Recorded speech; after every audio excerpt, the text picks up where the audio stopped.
Greetings everyone, welcome to a brand new content from Throttle Alpha. So it brings me immense joy to tell you guys that I finally managed some time to review a motorcycle, and I've came out here at Technaf Bangladesh to give an overview of the ZONTES G1 Scrambler bike, a street scrambler bike.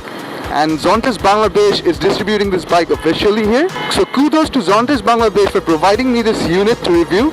And I've ridden almost about 480 kilometers with this motorcycle, and one thing I can say is that it has been an immense joy riding this motorcycle, at least from the rider's perspective, and I think this bike does an absolutely amazing job for touring. So pretty gloomy weather out here today. It's pretty sunny here. The beach is looking absolutely fine, and for riding conditions I think the weather is very ideal. So I'm wandering off in Teknaf, and it might be a little breezy here, there's a lot of wind, and I'm sorry if the wind's getting you. So initially I would like to start off from the rider's perspective. So the handlebar setup does an excellent job.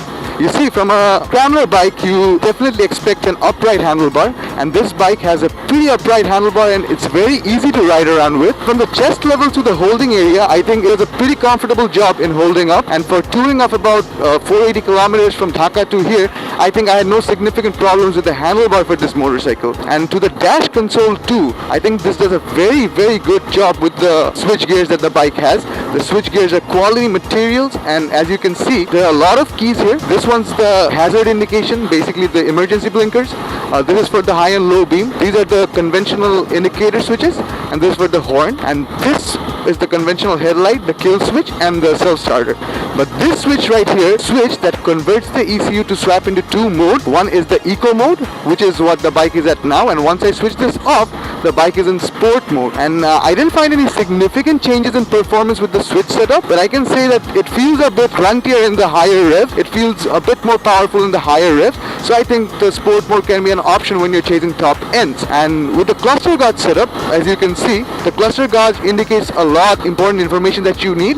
There's the gear indicator here, and you can also see the real-time temperature of the engine in the cluster guard. So I think that they did an excellent job with adding this, the temperature meter. For riding sense, this bike is very maneuverable. You can very quickly change your maneuverability with the bike, and this bike does an excellent job with the maneuverability. So yeah, with the rideability, this bike is very comfortable. Well, since this place is all about beaches and coconuts, I thought why not take the bike near a beach where I can showcase the bike's ins and out and talk a bit in brief about the bike.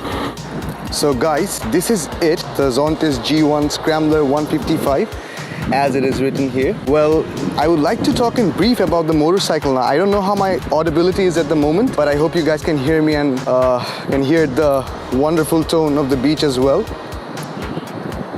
So this beach is located near Inani and in Teknaf, Bangladesh, and that's the Royal Tulip Resort right there, and the beach just looks wonderful. So I chose and preferred a bit of a sunny atmosphere to review this motorcycle because I thought that you guys need to see everything in brief, and this discussion here would help you understand the ZONTES G1 a bit better. So well, in terms of being a scrambler, they preferred designing it with a lot of things involved with it, and coming from the chassis to the make to the overall durability of the bike, I must say that I'm heavily impressed with however the bike's been built. And as I've talked about the switch gears and whatnot, the overall design and the overall fitment of the bike has been an excellent job done, and you don't actually expect Chinese manufacturers to do well with the build of the bike, but this bike does have a pretty good manufacturing here. Now coming more to the design for this motorcycle, I absolutely love the way the headlights been designed. Like in our current market here, I think this is one of the best pre-existing headlights in the market. It has 5 LEDs in total, and the illumination is quite clear with the low beam itself, and the high beam does an absolutely amazing job as well. And as you can see here, the night view or the night perspective with this headlight being on, treat for the eyes. I had no problem in the highway riding in the night time whatsoever. I did travel from Dhaka to Cox's Bazar in the night time, and I can say this headlight did an absolutely amazing job. And once you turn the switch on, you have the day making LED that's turned on already. So I think this is the best headlight in the market delivering in this price point. You have a lot of competitors in these price points. You have a lot of high-end and premium bikes too, but I think this headlight will deliver the best. You would need no attachment of extra fog lamps and whatnot. And the tail light too is LED oriented, and I think the tail light looks very futuristic as well. And the LED blinkers are also visible, quite legible in the highway. You will have no problem with lighting whatsoever. So the Xiaomi SRGP has been my helmet for this trip. And one thing I can also say is that you need a good helmet for touring, and this helmet delivered a lot in this trip, I'd say. So coming to the seats for the motorcycle, from the rider's seating position, the seats are very comfortable. But the pillion seat, it turned out to be a bit hard. As you can see, the pillion seat is a bit minimal, so it might be a bit uncomfortable for the pillion to, lean forward and sit. And one more thing with the design is that the foot pegs, for the rider, the foot peg position is quite okay, but for the pillion, the foot peg position is a bit forwarded. So what happens is that the leg apex is a bit angled when you're seating in the pillion seat. You're seating here, but your leg is diverging to this point. The pillion seat might feel a bit off, but I would say scrambler motorcycles are mainly designed for lone wolf travelers, I would say. Mainly ADV lovers or enduro lovers or scrambler motorcycle lovers, they prefer to travel or mainly ride the bike alone. So this bike delivers a lot with the rider's seat. And once you're mounted in the bike, so from the seating position, you would feel no problem whatsoever. The design also features a 20-liter fuel tank. Yes, this bike can bear 20 liters of fuel. So I would say for a full tank and for the mileage that this bike offers, a full tanker would get you around 750 to 800 kilometers at least. So the tank has been a very big touring upper hand. And another very important part about this motorcycle is the ground clearance. As you can see, this bike levels to 200 millimeters of ground clearance. So the ground clearance has been an excellent addition with the design, because I found no hardship in tackling speed breakers or in tackling the roughs of the highways. So the ground clearance for this motorcycle really delivers ideally. You have a crash guard or a crash protector already present or pre-built with the chassis, so you won't need to add an extra crash guard for the bike. So I think this has been also a solid addition in terms of touring. You have liver protectors attached in both sides, and these aren't plastic. These are reinforced materials, and most of the parts in the chassis is aluminum forged, and the livers are also adjustable. So I think these additions are really nice. And the bike weighs around 130 kilograms, I guess, or about 128 kilograms. And the weight distribution is quite okay, and mainly the front of the handle might feel a bit more weight deviated because you have an upside down suspension in the front, and the upside down telescopic suspension really makes the front feel a bit more less stiff. A lot of people might complain about the bike feeling a bit awkward, but no, scrambler motorcycles or these sort of bikes tend to be a bit off with the weight as well. So I think the weight distribution wasn't a problem for this bike, and I think the bike does a good grounding in high speed, and the Monoshock 2 delivers absolutely amazingly. I would say this is one of the best suspensions in this price point, and there's a very large sprocket setup here, and the chain setup too for this bike has been an excellent addition done. I didn't have any chain related issues in the last 500 kilometers of riding this motorcycle. And the swing arm, an aluminium swing arm, and I would say I'm heavily impressed with how this swing arm is. So coming to the tires for this motorcycle, as you can see, this bike is consisting of an off-road tire, and this CST off-road tire has been an excellent addition done with the bike. The rim is dot rated, and most importantly, the rim build is really good as well. You have a 17-inch rim here and a 130 section tire to the rear, and the tire does an absolutely amazing job with the traction of how it is. I had a pretty sandy 2-3 days of riding this bike, and I must say the tires did an absolutely amazing job with the grip punch, wet traction, and with also stability. I would say the tires left no room for complaint. I'm also impressed with the cornering ability of the tire too. The front tire is of 110 sections, and this too is of 17-inch of rim setup, and I think both the tires does an amazing job with traction and overall control. And the front tire is too off-road oriented. As you can see, you have these spoke designs done here, but the rim is an alloy rim, so you don't worry about this rim being a tube tire for the spokes. It's a tubeless tire, and the connection for the spokes has been made outside the rim, so this makes the bike look a bit more edgy as well. Now coming to the last part of the design, the exhaust tip is made of titanium, and I think the exhaust looks pretty damn good with however it is. I'm absolutely amazed with the grunt of the exhaust too. The upper hand of having the titanium exhaust in the first place, that it's lightweight, and number two is that it's stainless. The piping is coated and protected to forged metal setup. So all in all, the bike was really thoughtfully designed.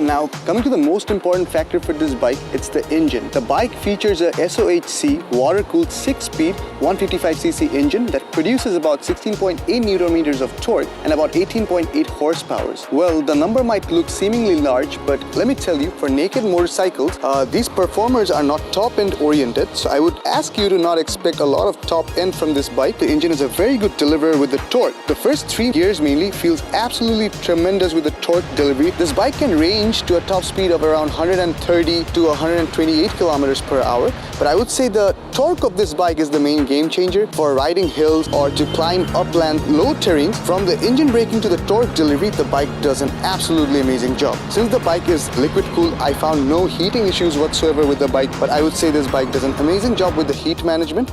The cylinders are aluminum casted as well, so what it allows with is that the sealed aluminum chambers allows more waterway access to the engine, which helps with the temperature management. So I would say the 4-valve engine that this bike has, it does an absolutely decent job with the torque delivery, not a power pooler, and this requires around 1 liter of engine oil. Starting from the engine oil to the filters to the air filters and whatnot, all these parts would be officially available at Techno Bangladesh, so you would get everything you need for this motorcycle there. And for international viewers, we have the 155 variant here, the 155cc variant in Bangladesh. We don't have the 125cc variant here officially. So yes, the 155cc consists of a 4-valve liquid-cooled 6-speed engine, and I think this does a serious good job with the torque pooling.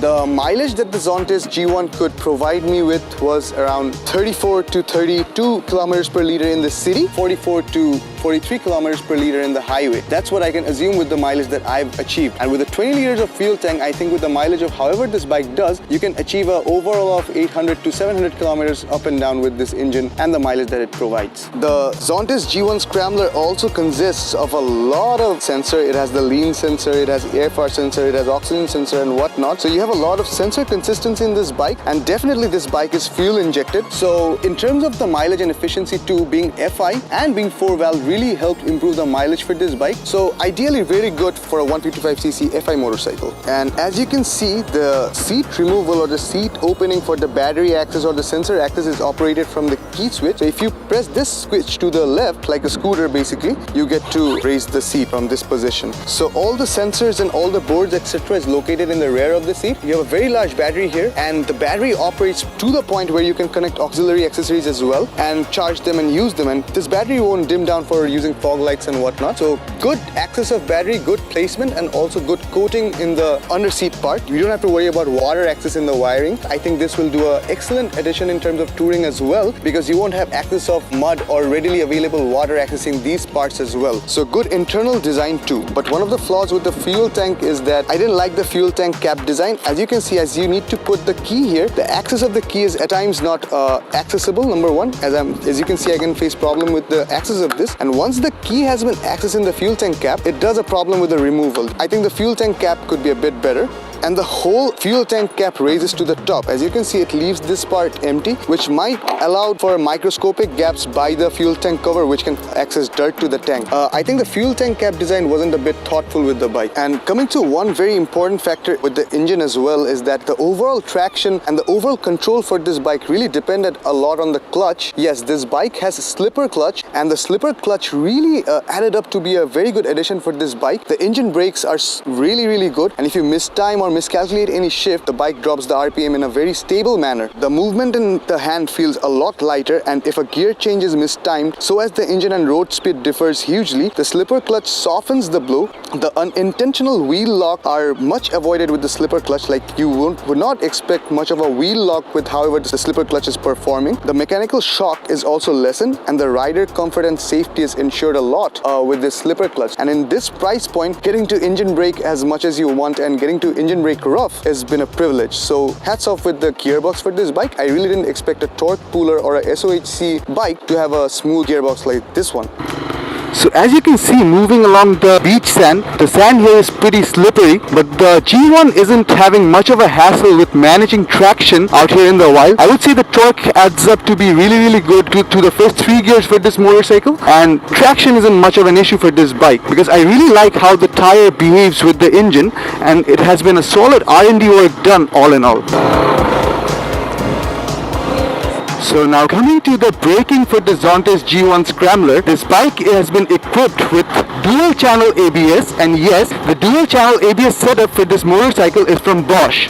So the German components added up with the bike really adds up to this bike being extra special because you have German components in the braking, and I must say the braking does an absolutely amazing job. I made a stop by to showcase you guys how the braking for the ZONTES is, and as you can see, you have a 240mm rear disc brake, and this too has ABS. Starting from the pedal to the caliper, everything's been designed in Germany, and the whole braking system offers really good components and parts addition. As you can see, the caliper designed to the hoses that has been used in this bike, I must say they focused a lot on the braking for this motorcycle. And as to the front, as you can see, disc is very large with the lightweight 17-inch rim setup. This stood up to be a very large disc. This is a 300mm front disc, and this too has ABS, and I really like the calipers for the brake. The brake really adds up with the maneuverability of the bike, and I must say I felt really confident throughout the highway and had no issues whatsoever. So guys, this was it about the ZONTES G1. Well, I would like to close this video with a few cons that this bike has, and the number one con that I found with this bike was that this bike has no radiator guard, and number two is the pillion seat wasn't comfortable enough for a very long ride,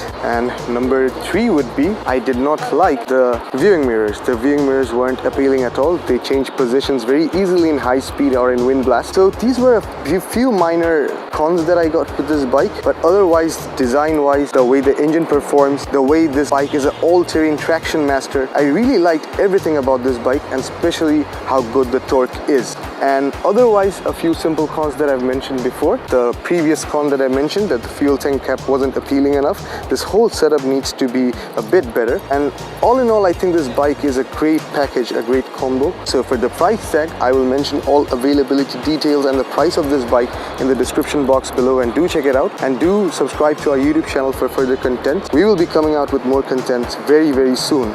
So I hope this content helped you understand the ZONTES G1 a bit better. Well, I'm experiencing a very beautiful sunset here, and the weather here is totally amazing. Well, it was a great experience riding this motorcycle from Dhaka to Cox's Bazar, and I really enjoyed every bit of it. So do stay connected with us, do follow us on Facebook, and do follow us on Instagram. Do stay subscribed to our YouTube channel. Till then, take care, stay safe, and stay subscribed. Thank you.